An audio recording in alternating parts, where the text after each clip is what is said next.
यवतमाल में प्रहार जनशक्ति पार्टी प्रमुख बच्चू कडू ने केंद्र सरकार पर तीखा हमला बोला है। उन्होंने किसानों की आत्महत्या, कर्ज माफी और शक्तिपीठ के 20,000 करोड़ रुपए के खर्च पर सवाल उठाते हुए सरकार पर कई गंभीर सवाल उठाए हैं। यवतमाल में 2 किसानों की आत्महत्या के बाद बच्चू कडू ने मीडिया से बातचीत में कहा कि किसान रुकता नहीं क्योंकि उसकी वेदना बारिश से कहीं अधिक है। पाऊस आहे पण शेतकरी थांबत नाही, कारण वेदना तेवढ्या जास्त आहे।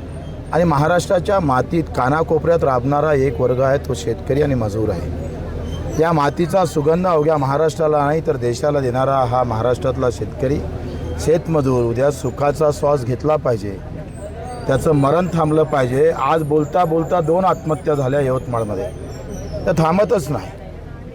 आणि मग ते मरण थांबावं म्हणून मनसेनं दिलेला पाठिंबा, खुद बाळासाहेब नांदगावकर इथं आले, त्याचं निश्चितच आम्ही आभार मानतो, धन्यवाद देतो।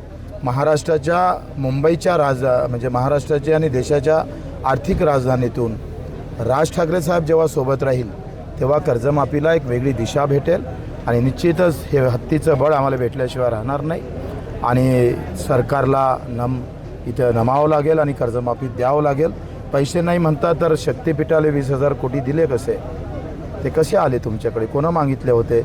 साधा एक अर्ज शेतकऱ्यांचा दाखवा, कोणी अधिक लोकांनी दाखवावं का हा अर्ज शक्तिपीठासाठी दिला होता म्हणून।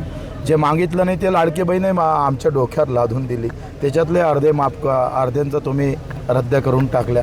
ह्या सगळ्या जे मागणी आहे ते द्यायचं नाही आणि जे मागणी नाही ते करायचं, त्याच्या मागचा तुमचा हेतू स्पष्ट होतं का जिथं कमिशन आहे तिथं आम्ही उभे आहोत और ज्या कमिशन नहीं मिलता वहाँ हम खड़े नहीं रहते।